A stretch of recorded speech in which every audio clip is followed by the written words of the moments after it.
कि एक सुख के लिए एक देवता पूजना पड़ेगा, सभी सुख एक ही स्थान पर मिलने वाले नहीं हैं। और चाहिए तो ऐसा ही था कि एक को भज लूं और सारे सुख मिल जाए। क्या करे क्या ना करे समझ में नहीं आया। गुरुदेव भगवान इस सब में दो राहे पर फंस गए। क्या करे क्या न करे, कथा लिखूं तो कैसे लिखूं और नहीं लिखूं तो फिर कैसे क्या हो। कहीं विचार कहीं सोचा पर बात समझ में नहीं। तब अंत में परम पूज्य सद्गुरुदेव भगवान कहते हैं कि जब जीव अपने किसी उलझन में उलझ जाए, किसी दो राहे पर फंस जाए, किसी दुविधा में फंस जाए, तो उसको तुरंत अपने सद्गुरुदेव भगवान की शरण लेनी चाहिए।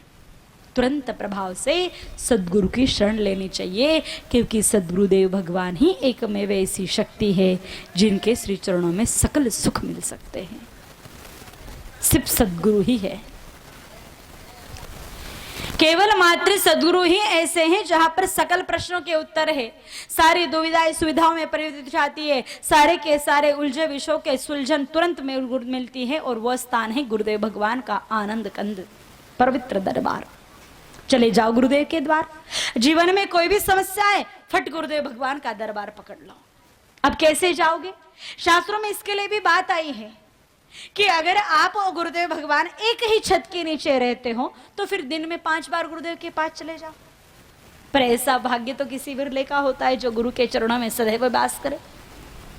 आप अगर गुरु के गांव में ही रह रहे हैं, गुरुदेव भगवान और आप एक ही गांव में निवास कर रहे हैं, तो शास्त्र कहते हैं फिर सुबह शाम दोनों टाइम गुरु दर्शन के लिए गुरु दरबार चले जाओ। अगर आपसे गुरुदेव भगवान 3 कोस दूरी पर है तो हफ्ते में 1 बार चले जाओ। 5 कोस दूर है तो महीने में 1 बार गुरु दर्शन के लिए चले जाओ।